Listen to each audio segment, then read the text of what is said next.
How dare you embarrass this family? The champagne flute shattered first, not because someone dropped it accidentally, because my father slammed it onto the marble kitchen island so hard that crystal exploded across the floor. The music stopped. 60 guests dressed in designer tuxedos and glittering gowns froze inside our family's oceanfront Miami penthouse. My father pointed directly at me. "If you refuse to marry Daniel," he thundered, "then you are no daughter of mine." The room fell into a suffocating silence. I looked around. Business executives, politicians, family friends, people I'd known since childhood. Not one of them said a word. My mother's face twisted with disappointment. Then, she slapped me. The crack echoed through the penthouse. Gasps rippled across the room. I didn't raise my hand. I didn't cry. I simply looked back at her. That seemed to make my father even angrier. "You've embarrassed this family long enough." He turned toward the guests. "My daughter has chosen selfish romance over family legacy. She refuses an arrangement that would unite two powerful companies." He shook his head dramatically. "Romance ruins empires." Everyone watched. No one defended me. Then my younger sister Chloe sashayed over with a smug smile. She lifted her champagne. "Oh," she pretended to stumble. Golden sparkling wine splashed across my heels and soaked the hem of my dress.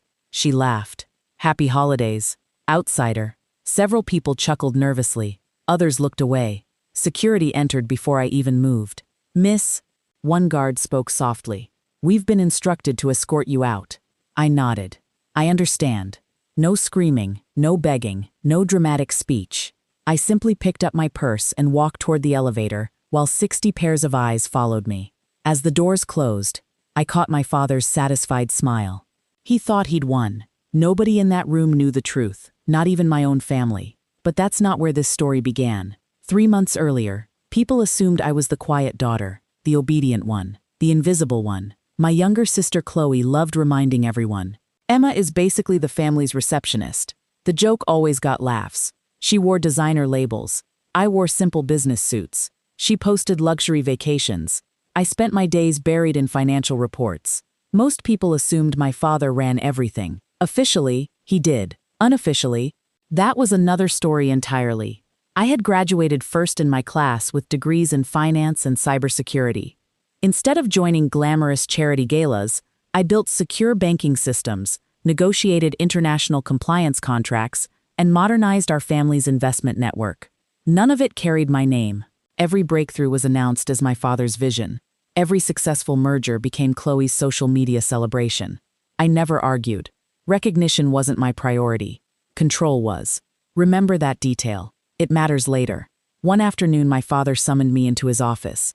Daniel and his father were already waiting. Daniel leaned back confidently. "So," he smiled, "I hear congratulations are in order." I frowned. "For what?" My father answered. "For your engagement." I blinked.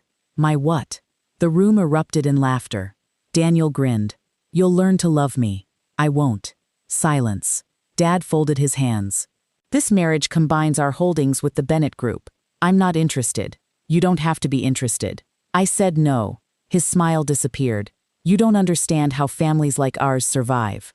"I understand perfectly." He stood. "Love is temporary. Wealth is permanent." I met his eyes. No, that was my answer. Nothing more, nothing less. That was their first mistake. Over the following weeks, life became unbearable. Family dinners turned into interrogations. Mother accused me of destroying generations of work. Chloe mocked me constantly. Maybe she'll marry a barista instead. Laughter, every time. Daniel grew worse. He began acting as though I already belonged to him. He sent expensive gifts I returned unopened. He referred to me publicly as his future wife. He even instructed wedding planners before I had agreed. Each time, I calmly declined. Never shouting, never arguing. Only saying one word, no. The pressure intensified. Nobody realized I wasn't trapped. I was waiting. There was something no one, not even my parents, fully understood. Years earlier, my grandfather had quietly changed his succession plan after watching how greed consumed the family. He loved discretion. He believed leadership should be earned, not inherited. Instead of giving operational control to my father, he'd created an independent trust with strict conditions. The trust owned the digital infrastructure, investment authorizations, and master access to the family's international accounts. The trustee? Me. Not because I was the oldest, because I was the only one who had ever cared how the business actually worked. I had accepted the responsibility on one condition. No one would know until it became necessary. Nobody in that room knew the truth. Christmas Eve arrived. Then came the humiliation, the slap, the champagne, the escort, the disowning. As the elevator doors closed behind me, I quietly opened an encrypted app on my phone. I didn't steal anything. I didn't empty accounts. I simply activated the emergency governance clause my grandfather had instructed me to use if I was permanently removed from the family business. The system automatically suspended executive access until ownership authority could be verified. Then I walked away. That was their biggest mistake. 47 days passed. My apartment was peaceful. For the first time in years, I slept well. Then my phone rang. Dad. Ignored. Mom. Ignored. Chloe. Ignored. Daniel. Blocked. Finally, the family attorney called. Emma. His voice sounded exhausted. They need you. I doubt that. The executive accounts are inaccessible. I see. The banks require trustee authorization. I stayed silent. The board can't approve international transfers. Silence. Payroll is delayed. Silence. They're asking you to come home. I smiled for the first time in weeks. No.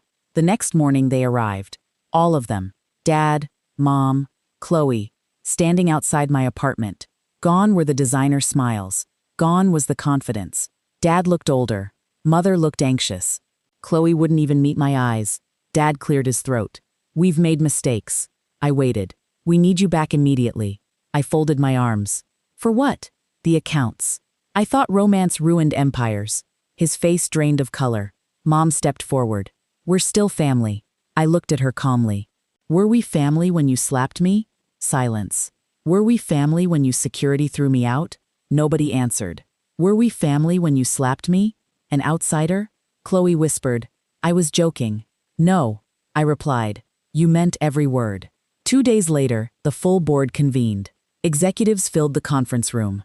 The family expected me to restore everything quietly. Instead, I placed a sealed envelope on the table. Inside were my grandfather's trust documents, original signatures, notarized amendments, legal opinions, board resolutions. The company's attorney read them aloud. Every page deepened the silence. My father wasn't the controlling authority, never had been. He'd merely served as public chairman. The trustee, with final authority over governance and financial access, was me.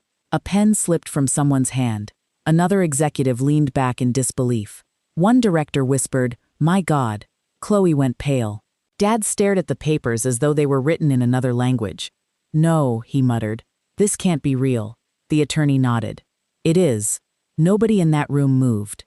This is where everything changed. The board voted within the hour. Dad was removed as chairman pending investigation into unauthorized decisions. Daniel's merger proposal collapsed immediately. His family's company withdrew in embarrassment. Several executives resigned. Independent auditors uncovered reckless spending and hidden liabilities. Mother quietly left the social spotlight. Chloe's lavish influencer lifestyle ended when the family allowances stopped. Consequence after consequence unfolded like falling dominoes. Not because I sought revenge, because arrogance eventually invoices itself. Months later, the company was smaller, healthier, transparent. Employees who had once feared speaking up finally had a voice. I restored every account, every payroll, every client relationship, not for my parents, for the people whose livelihoods depended on the business. As for my family, I forgave them, but forgiveness didn't mean giving them back what they'd thrown away. Dad sent one final message. Can we be a family again? I stared at it for several minutes. Then I replied with exactly 7 words. Go make a real family. After that, I never heard from him again. And for the first time in my life, peace felt richer than any inheritance. Have you ever been underestimated by someone who had no idea who they were dealing with? Tell me your story in the comments.